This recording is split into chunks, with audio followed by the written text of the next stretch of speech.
வணக்கம் நண்பர்களே. விஜய்க்கு தமிழக முதலமைச்சராகும் வாய்ப்பு உள்ளதா இல்லையா? அவரது ஜாதகம் என்ன சொல்கிறது? பிரபல ஜோதிடர் பிரசாந்த் கினி வெளியிட்ட பரபரப்பு தகவல். தமிழக அரசியல் களத்துக்குள் விஜய் வந்திருக்கும் நிலையில் 2026 சட்டமன்ற தேர்தலில் 4 முனை போட்டி வெடிக்கப் போகிறது. அதோடு அனைத்து கட்சிகளின் ஓட்டுகளையும் விஜய் பிரிப்பார். அதனால் திமுக, அதிமுக கட்சிகளை கூட அவரால் பாதிப்புக்கு உள்ளாகும் என்று பல கருத்து கணிப்புகளும் வெளியாகி வருகின்றன.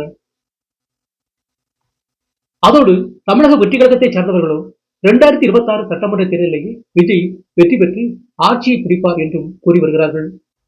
இந்த நேரத்தில் பிரபல ஜோதிடர் பிரசாந்த் கினி என்பவர் விஜயின் ஜாதகத்தை கணித்து ஒரு பரபரப்பு தகவல் வெளியிட்டிருக்கிறார். அவர் என்ன கூறியுள்ளார் என்றால், விஜயை பொறுத்தவரை 2026 சட்டமன்ற தேர்தலில் பெரிய தாக்கத்தை ஏற்படுத்த மாட்டார். ஆனால் ஒரு குறிப்பிட்ட வாக்கு வங்கியை தக்க வைத்துக் கொள்வார். ஒற்றை இலக்க எண்ணில்தான் அவரது வேட்பாளர்கள் வெற்றி பெறுவார்கள். அதே சமயம் விஜய்க்கு 2031 ஆண்டு சட்டமன்ற தேர்தலில் கண்டிப்பாக வாய்ப்பு இருக்கிறது. 2031 சட்டமன்ற தேர்தலில் சரியான கூட்டணி அமைத்து அவர் ஆட்சியை பிடித்து விடுவார் என்று கூறியுள்ள ஜோதிடர் பிரசாந்த் கினி, 2026 சட்டமன்ற தேர்தலுக்கு பிறகு விஜய் சினிமாவிலும் நடிப்பார். ஜனநாயகன் படத்திற்கு பிறகு அவர் நடிக்கும் அடுத்த படம் 2029 திரைக்கு வரும். அதுதான் அவரது கடைசி படமாக இருக்கும் என்றும் அவர் கூறியிருக்கிறார்.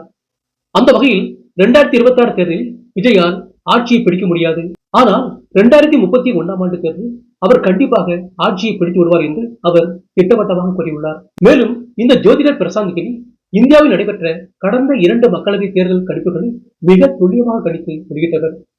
அதோடு வங்கதேசத்தில் மாணவர் புரட்சி வெடித்து ஷேக் ஹசீனா அங்கிருந்து வெளியேறி விடுவார் என்று கூறியதோடு, அடுத்து இந்தியாவுக்கே கூட சிக்கல் வரப்போகிறது, அதனால் கவனமாக இருக்க வேண்டும் என்றும் எச்சரித்திருந்தார் என்பது குறிப்பிடத்தக்கது.